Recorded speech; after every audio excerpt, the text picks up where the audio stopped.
A Baltimore City courthouse employee could face criminal charges after allegedly alerting ICE to a possible undocumented immigrant in the building.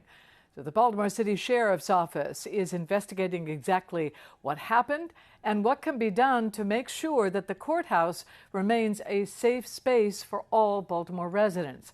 Ashley Paul spoke with the sheriff about this incident and what happens next.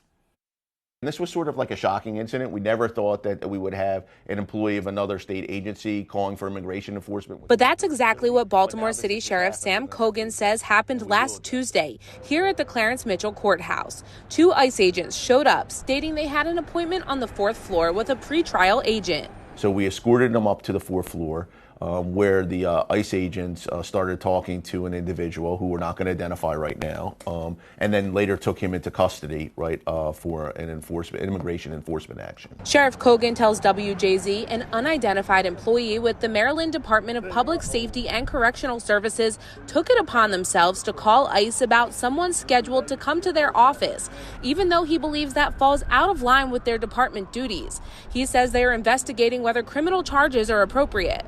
They may have possessed, confidential information that was shared that may be outside the scope of their duties. Calls to the Department of Public Safety and Correctional Services and ICE went unanswered. But Sheriff Cogan says he worries this incident could deter people from coming to the courthouse in the future. What if they were the victim in a case?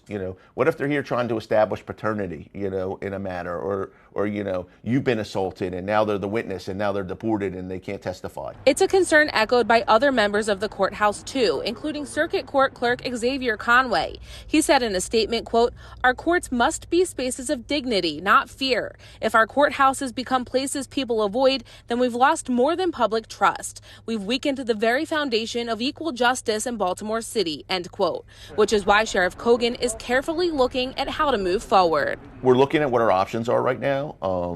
Again, right, I'm the sheriff, right, and I'm supposed to protect the court facility from disruptions, and I'm going to see exactly what that entails. At this point, it's not clear whether the employee who allegedly called ICE is still employed at the courthouse, and it's also not clear what happened to the person who was detained. The investigation continues, and we'll bring you more details as we learn them. On your corner in Baltimore City, I'm Ashley Paul, WJZ. All right, thank you, Ashley.